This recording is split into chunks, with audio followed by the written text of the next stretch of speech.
In this video, we're going to talk about some of the main ways you can convert your cash and equity into a stream of income. You know, I got so tired of watching my equity sit on my couch watching TV every time I came back from work. I decided to put it to work. And in this video, I'm going to show you how to put that equity, put that cash to work for you.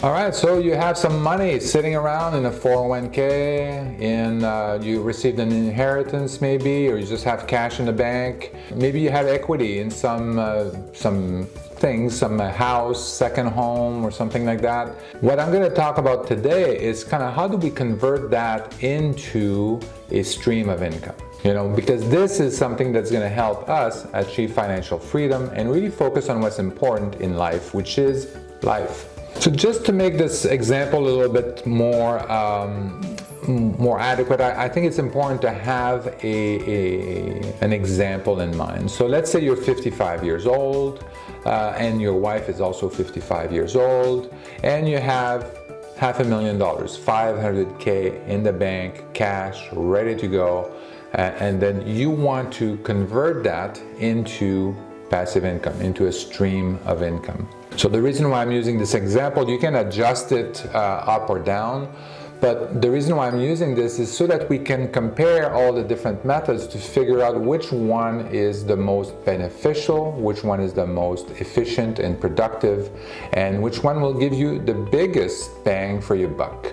The first method is going to be the bond ladder. So the bond ladder is basically where you buy a series of bonds. You invest your money in bonds, but with different maturity date. So basically, you end up putting $1,000 here, and then in next month, for example, you will get $1,000 and $100, $1,100, something like that, right? So obviously, that's not the right numbers, but if you were this is what you would live on. You would take that $100 and then you would reinvest that $1,000 again into a next bond, maybe 6 months down the road and stuff like that. And you would just keep on rolling in that money from the next bond, the next maturity date, and then you would live off that cash or the interest that's being produced. The problem with this, I don't know if you looked at the interest rate recently, but it is pretty much zero. It's like I think you can get it for 1% for the bonds, or 1.2%.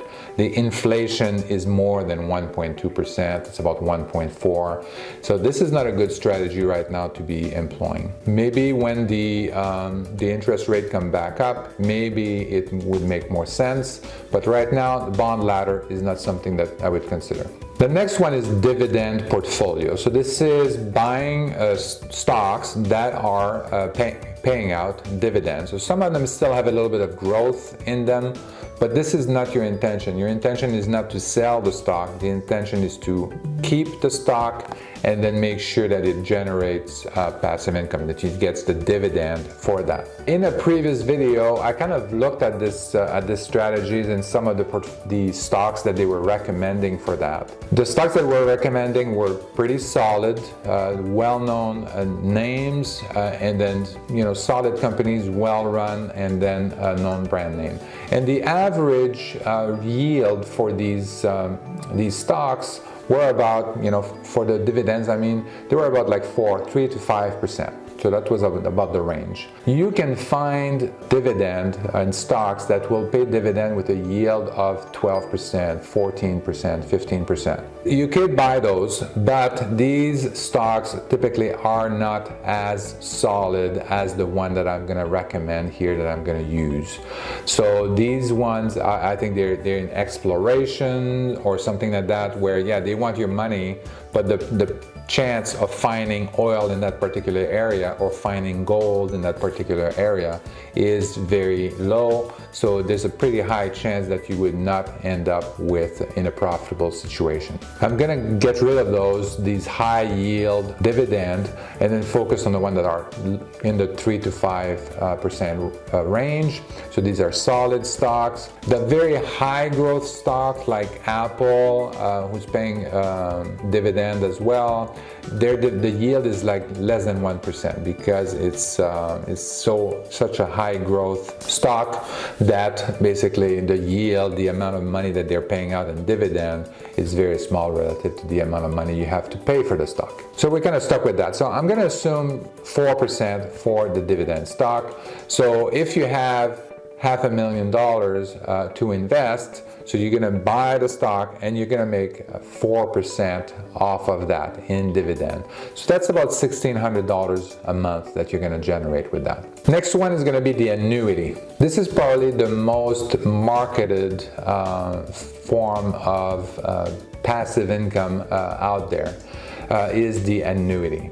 And the reason is that there is a lot of money in there for the insurance company and for the brokers that are selling these annuities. So there's a big commission for those. Converting your funds to an annuity basically means that you're paying a premium. You're basically taking your $500,000 and then you're giving that out to the company, and then they agree to pay you a certain amount. So again, this is why I mentioned that let's say you're 55 years old, your wife is 55 years old, you buy a life annuity with your $500,000, you pay the premium. There's a commission, it's very hefty commission, sometimes it's it's pretty high.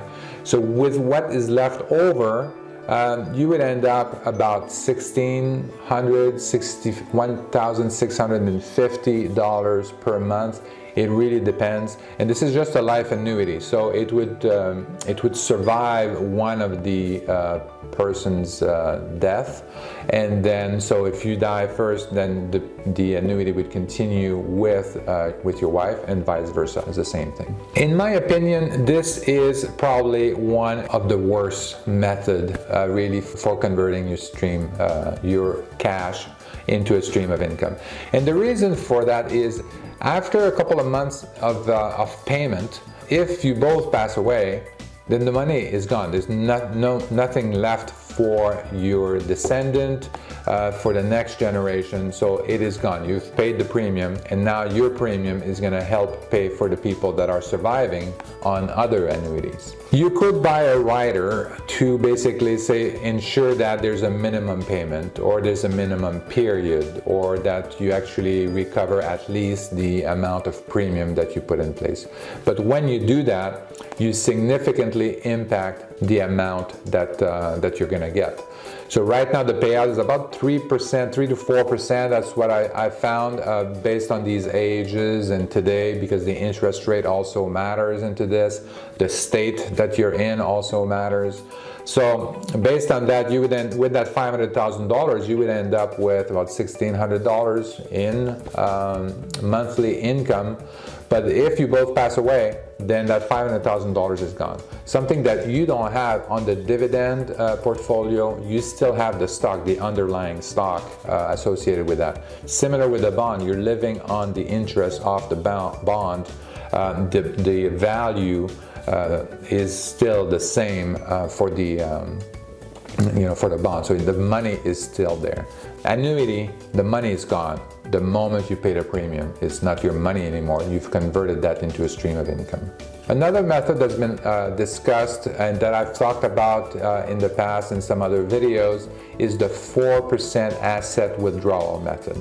So this method, you basically invest your money in the stock market, hopefully generating more than 4%. The 50-year average return on the stock market is about 7%. So assuming that you get that, or you invest in ETF, you should be able to get that. And the idea is that for the first year, you would take 4% of the amount in asset, right? The amount of your assets. So if you have $500,000, you would take 4% of that, and then you would, so $20,000, divide that over 12 months, then you would end up with about $1,600 a month, roughly. The following year, you would then adjust that with inflation. So $600 plus the amount of inflation, so 1.4%, let's say, for the following year. And this is what you would do here. Basically, it is dependent, obviously, heavily on how well your stock portfolio is doing. Some of the years the stock market would be down, so it would be a little bit more, not difficult, you would still get your money out, but you would actually not taking off the profit, you would be taking out the core, you would kind of eating out the core asset of your portfolio at that point.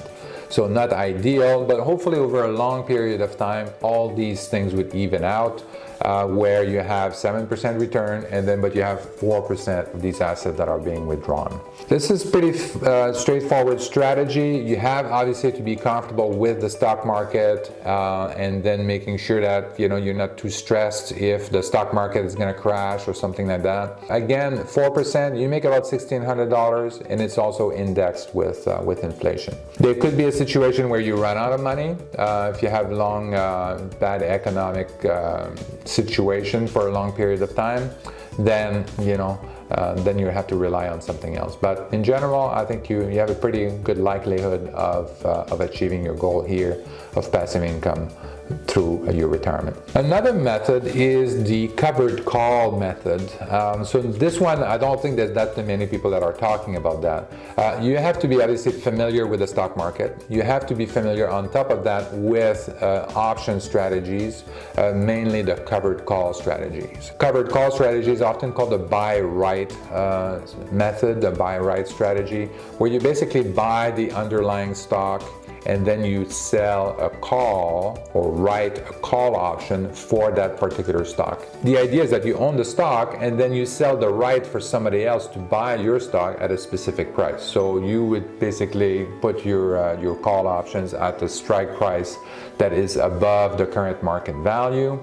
Hopefully, I'd normally do it a little bit out of reach of where I think the market is going to go. And then you get paid. If somebody buys your call contract, you basically get paid at that point for that person that bought the option. If the price of the stock goes higher than the strike price, then you basically have a forced sale. Basically, your stock that you have are going to be sold automatically at that strike price. You lose a little bit on the upside, but what you're gaining then is the cash flow. So you're in control of how much cash you're going to get out when you sell the call option. So there are some websites that kind of specialize in that, and they show you what are the best covered calls option or stock for that, and they tell you exactly kind of like what to put in the strike price and all of that.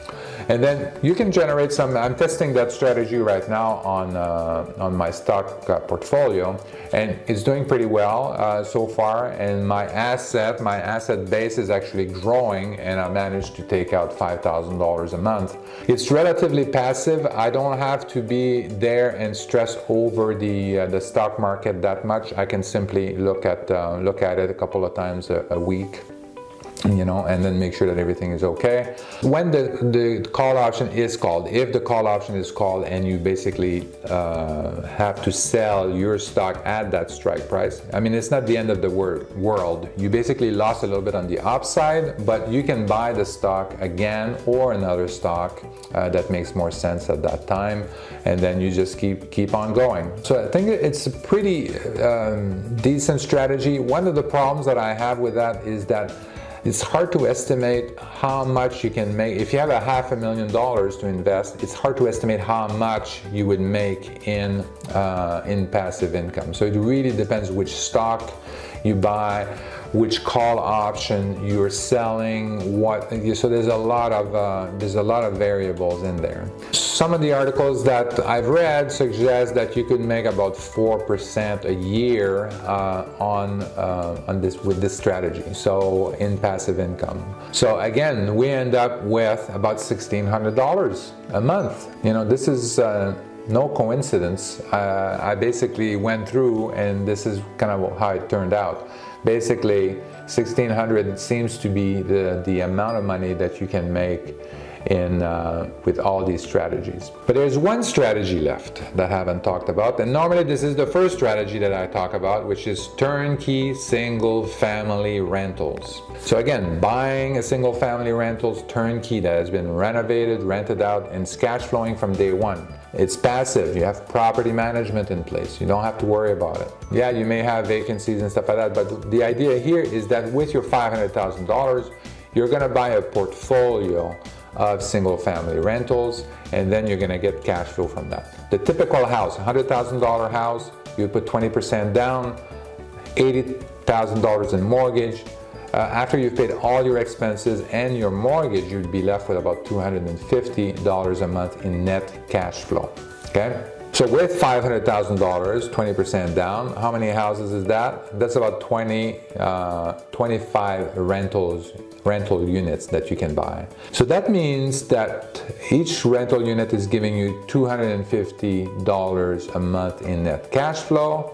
25 times 250, that means you would be making $6,250 per month in net cash flow with this strategy.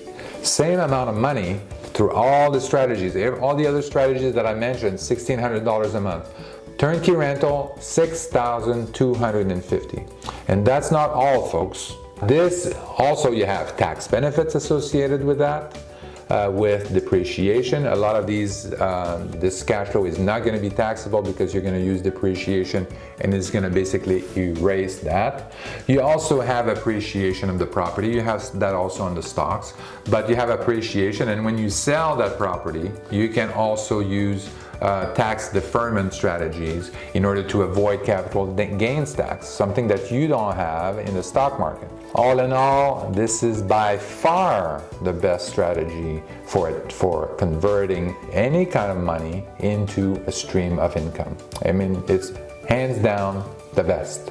I hope you found this video helpful. I've talked about turnkey rentals, but I know there are other methods of generating passive income, and you can try them out, and you can kind of diversify and use different methods to make sure that you're not stuck with only one asset class, and that's fine. I hope you found this video helpful and enlightening to show you that the turnkey single family rental is an excellent strategy for generating passive income. I hope you like this video. Make sure you click the thumbs up. If you like the topic of real estate investing in general, financial freedom, entrepreneurship, business, make sure you subscribe to my channel and watch the rest of the videos on my channel. Don't forget to click the notification bell as well so that you get notified whenever a new video is published. Thank you very much.